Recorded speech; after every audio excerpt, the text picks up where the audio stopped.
Hello student, chapter number 20 mensuration. और इसमें जो कुछ टॉपिक्स हैं उन टॉपिक्स के बारे में हम लोग डिस्कस करेंगे।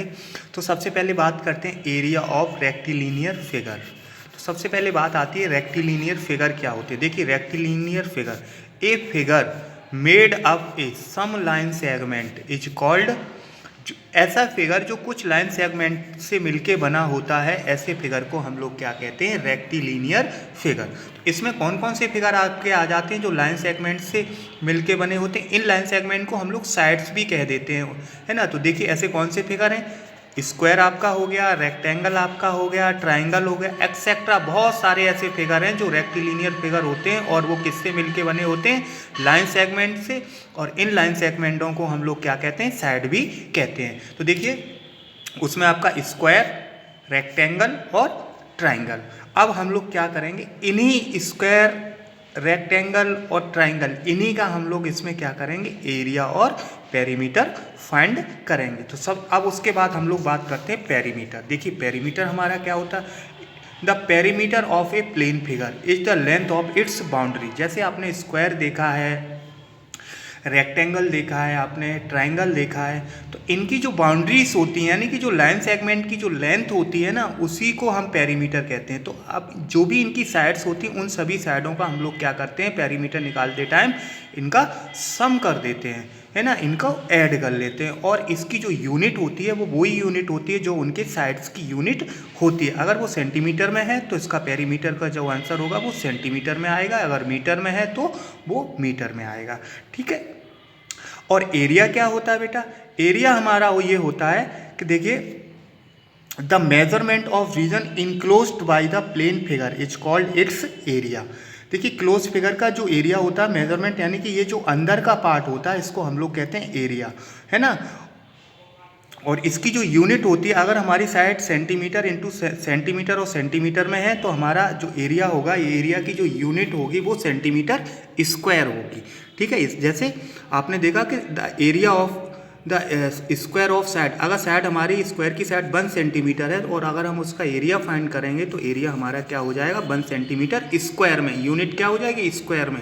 अगर साइड हमारी मीटर में है तो एरिया की यूनिट क्या हो जाएगी, मीटर स्क्वायर, ठीक है बेटा। तो इसका ध्यान रखेंगे। अब देखिए इसमें हमने आपको बताया सॉल्व करके, जैसे पेरीमीटर की बात करते हैं तो perimeter of a plane figure is the length of the boundary. जैसे आपका ये कोई फिगर है ABCD और इसमें side 5 centimetre, 3 centimetre, 5 centimetre and 3 centimetre. और अगर हमें इसका पेरीमीटर निकालना है तो हमने क्या किया, सम ऑफ ऑल साइड्स।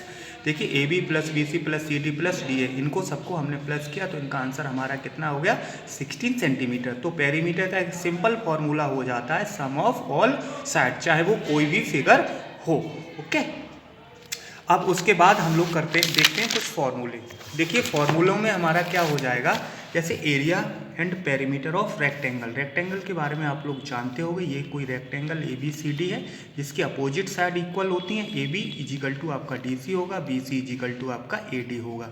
ये लेंथ है तो ये भी आपकी लेंथ ही होगी, और ये ब्रिथ है तो ये भी आपकी ब्रिथ होगी। अगर हमें इसका एरिया फाइंड करना तो लेंथ इंटू ब्रिथ, और इसकी यूनिट क्या होगी अभी बताया था। अगर ये सेंटीमीटर में है, ये सेंटीमीटर में है, तो इसकी यूनिट स्क्वायर सेंटीमीटर स्क्वायर। और अगर हमें लेंथ फाइंड करना है तो लेंथ इजिकल टू हो जाएगा एरिया अपॉन ब्रिथ, और ब्रिथ अगर हमें फाइंड करना है तो एरिया अपॉन लेंथ। और अगर हमें डायगोनल फाइंड करने को कहा जाता तो ये देखिए AC हमारा ये डायगोनल हो गया। तो डायगोनल हो गया तो आपको पता है कि ये क्या होता है, आपका जो रेक्टेंगल होता है वो 90 डिग्री के एंगल बनाता है। इसमें सभी एंगल 90 डिग्री के होते हैं। तो पाइथागोरस थ्योरम का यूज करके हम लोग इसका डायगोनल फाइंड कर सकते हैं। तो देखिए डायगोनल हमारा क्या होगा, under root L² plus B² unit. और इसी तरह से अगर हमें पेरीमीटर की बात करते हैं तो पेरीमीटर हमारा क्या होता है, 2L प्लस 2B, या सम ऑफ ऑल साइड, जो कि हमने अभी आपको बताया था। अब area of 4 walls of A room, अगर हमें रूम की एरिया फाइंड करना है तो आपने देखा रूम में आपके में 4 वॉल्स होती हैं, है ना। तो उनकी अगर हमें एरिया फाइंड करना है, जैसे उसकी लेंथ आपकी L होती है रूम के, रूम इमेजिन करिए आप जिस रूम में बैठे हो उसमें आपकी लेंथ है, ब्रेथ है और हाइट है।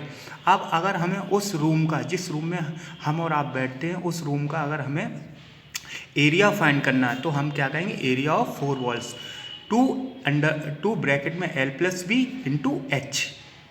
और इसका यूनिट क्या हो जाएगी, स्क्वायर यूनिट। अगर हमें उसी रूम का डायगोनल फाइंड करना हो तो डायगोनल है ना, वो रूम आपका किस फॉर्म में होता है, रूम हमारा क्यूबॉइड फॉर्म में होता है, क्यूब होगा या क्यूबॉइड फॉर्म में होगा, है ना।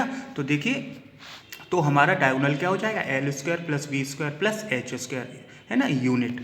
अब area of perimeter of square, है ना, area and perimeter of square. अगर हमें एरिया और पेरीमीटर किसका, स्क्वायर का फाइंड करना है। स्क्वायर के बारे में आपको पता है कि इसकी ऑल साइड्स होती हैं वो इक्वल होती हैं, है ना, सभी साइडों की लेंथ क्या होती है, सेम होती है। तो अगर हमें इसका एरिया निकालना है तो साइड इंटू साइड या साइड का स्क्वायर। इसमें हमने ए सेंटीमीटर साइड ले रखी है तो ए स्क्वायर हो जाएगा। साइड ऑफ स्क्वायर क्या होता है, अंडर रूट एरिया, है ना। अब उसके बाद डायगोनल ऑफ स्क्वायर, तो डायगोनल अगर हमें निकालना है तो आप देखें इसमें भी हमारा 90 डिग्री का एंगल बनता है। हर एक एंगल कितने डिग्री का होता है, 90 डिग्री का होता है। तो इस तरह से हम लोग इसको अगर सॉल्व करेंगे पाइथागोरस थ्योरम से तो ये हमारा डायगोनल ऑफ स्क्वायर कितना हो जाएगा, अंडर रूट 2a। और एरिया ऑफ स्क्वायर कब, जब हमें डायगोनल की लेंथ दी हो उस समय अगर हमें एरिया फाइंड करना हो स्क्वायर का तो 1/2 इंटू डायगोनल स्क्वायर, ध्यान रखना इस चीज़ का। और अगर पेरीमीटर की बात करते हैं तो 4 इंटू साइड या सम ऑफ ऑल साइड, जैसे हमने आपको पीछे बताया था। तो ये फॉर्मूले हैं, इनको आप लोग ध्यान से पढ़ेंगे तो आपकी एक्सरसाइज ईजिली सॉल्व हो जाएगी। अब देखिए क्वेश्चन नंबर है आपका फर्स्ट। क्वेश्चन नंबर फर्स्ट है, एक्सरसाइज है 20A। Find the area of rectangle whose dimensional are, length आपको 24.5 मीटर दी है और ब्रेथ आपको 18 मीटर दी है। अब एरिया ऑफ रेक्टेंगल, तो देखिए हमने ये रेक्टेंगल बना दिया, इसमें लेंथ आपकी ये 24.5 है। तो देखिए लेंथ अपोजिट साइड रेक्टेंगल में इक्वल होती है तो ये भी लेंथ आपकी 24.5 हो जाएगी। और ये ब्रेथ है तो ब्रेथ 18 है तो इधर की भी ब्रेथ 18 हो जाएगी। एरिया फाइंड करना तो L इंटू बी, लेंथ और ब्रेथ आपको दे रखी, सीधा सा आप इसको लिखेंगे और मल्टीप्लाई करेंगे और आपका आंसर आ जाता है। इसी तरह से ये देखिए आपका लेंथ इसमें दिया, सेकेंड पार्ट है और इसमें आपकी लेंथ दी है 12.5 मीटर और ब्रेथ दी है आपकी 8 डेसीमीटर। तो आप इसको क्या करेंगे, सबसे पहले इसको इसमें मीटर में कन्वर्ट करेंगे। तो देखिए इसको तो हमने यूं ही रखा, एल आपकी 12.5 मीटर है, इसमें देखिए ब्रेथ हमारी 8 डेसीमीटर है तो इसमें देखिए 1 डेसीमीटर इजिकल टू 10 सेंटीमीटर होता है। तो इसमें हमने 10 का मल्टीप्लाई किया तो ये 100 सेंटीमीटर हो गया। ब्रेथ हमारी 100 सेंटीमीटर हो गई क्योंकि अब हमें क्या करना, लेंथ और ब्रेथ की यूनिट सेम करनी। ये मीटर में है और ये हमारी सेंटीमीटर, तो इसको भी हमने क्या करेंगे, या तो हम इसको सेंटीमीटर में कन्वर्ट कर लें या फिर हम इसको मीटर में कन्वर्ट कर। तो हमने इसको मीटर में कन्वर्ट किया, तो मीटर में कन्वर्ट करने के लिए हमने इसको, आपने देखा 1 मीटर इजिकल टू 100 सेंटीमीटर, आपकी टेबल आपको दी हुई है शुरुआत में तो आप उस टेबल से देखेंगे 1 मीटर इजिकल टू 100 सेंटीमीटर। तो आप देखिए 80 सेंटीमीटर आपका क्या हो जाएगा, अगर हम इसको मीटर में कन्वर्ट करेंगे तो 0.8 मीटर हो गया। अब एरिया ऑफ रेक्टेंगल आपको फाइंड करना है तो लेंथ इंटू ब्रेथ, और लेंथ आपकी 12.5 मीटर इंटू ब्रेथ आपकी 0.8, मल्टीप्लाई करेंगे तो मल्टीप्लाई में आपका आंसर चेक करेंगे तो आंसर मल्टीप्लाई करने के बाद आपका ये आंसर आ जाएगा। अब उसके बाद देखिए क्वेश्चन है आपका second, find the area of rectangular plot, one side is 48 metre and diagonals, इसमें देखिए डायगोनल आपका दिया है ये कितना 50 मीटर। अब आपको इसका एरिया फाइंड करना, तो आपको अभी हमने बताया था we know that all angles of a rectangle are 90 degree के, ये सब आपके क्या होते हैं 90 डिग्री के होते हैं। और इसमें आपको देखिए वन साइड 48 मीटर दी है और दूसरा जो आपका डायगोनल AC इजिकल टू आपका 50 मीटर दिया। अब हमें अगर इसका एरिया फाइंड करना है तो एरिया का जो फॉर्मूला होता है लेंथ इंटू ब्रेथ, यानी कि ब्रेथ आपको नहीं दी है तो ब्रेथ फाइंड करने के लिए हम लोग क्या करेंगे, इसमें पाइथागोरस थ्योरम का यूज करेंगे। तो देखिए यूजिंग पाइथागोरस थ्योरम, परपेंडिकुलर यानी कि जो बेस को रिप्रेजेंट करता है, बेस इजिकल टू आपका हो जाएगा अंडर रूट हाइपोटेनियस का स्क्वायर माइनस बेस का स्क्वायर, ठीक है ना।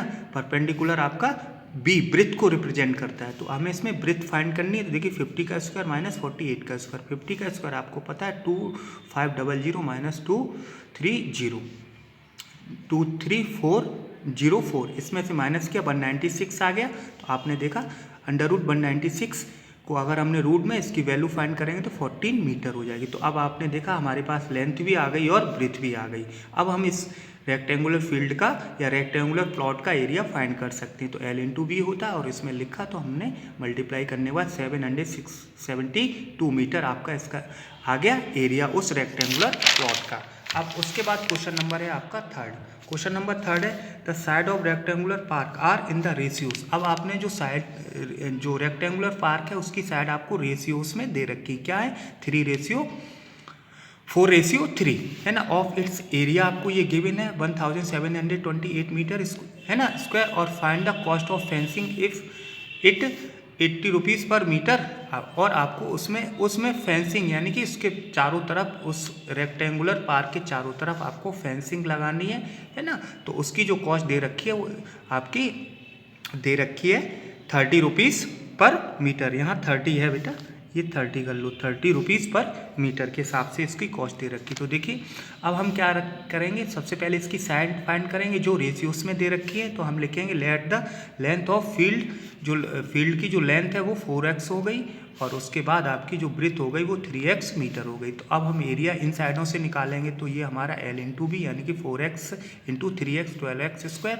और अब देखिए इसका जो एरिया हमें एक्चुअल एरिया दे रखा है 1728, और वो इसके इक्वल लिख देंगे, तो इससे हमारी x की वैल्यू निकल के आ जाएगी। तो x इजिकल टू आपका आ गया, देखेंगे सॉल्व करने के बाद 12 मीटर। अब लेंथ निकालिए, लेंथ हमने क्या मानी थी 4x, तो x की वैल्यू कितनी आ गई 12, तो 4 इंटू 12 यानी कि 48, और ब्रेथ हमने क्या ली थी 3x, तो 3 इंटू 12 36 मीटर हो गई। अब हमें पर मीटर यानी कि फेंसिंग हमारी हमेशा रेक्टेंगुलर प्लॉट के बाउंड्री पे लगती है, तो जब बाउंड्री का यूज होता है तो हम क्या करते हैं उसका पेरीमीटर निकालते हैं। तो देखिए पेरीमीटर ऑफ फील्ड तो क्या हो जाएगा 2L प्लस बी। तो देखिए आपने यहाँ L की वैल्यू 48 हो गई और B की वैल्यू आपकी 36 हो गई, और इसमें प्लस किया तो 84 हो गई, उसका 2 से मल्टीप्लाई किया तो 168 मीटर इसकी क्या होगी बाउंड्री की लेंथ हो गई। और इसी बाउंड्री पे हमें फेंसिंग लगानी है। तो देखिए कॉस्ट ऑफ फेंसिंग क्या पर मीटर कितनी दी है 30 रुपीज़ पर मीटर के हिसाब से दी है। तो 168 में 30 का मल्टीप्लाई किया, और मल्टीप्लाई करने के बाद हमारा आंसर आ गया 5040 रुपीज़। ये हो गया हमारा आंसर। इस तरह से ये क्वेश्चन नंबर आपका थर्ड हो गया। अब आप लोग क्या करेंगे क्वेश्चन नंबर 4th, 5th और 6th 3 क्वेश्चन हमें करके ग्रुप पे सेंड करेंगे। ओके।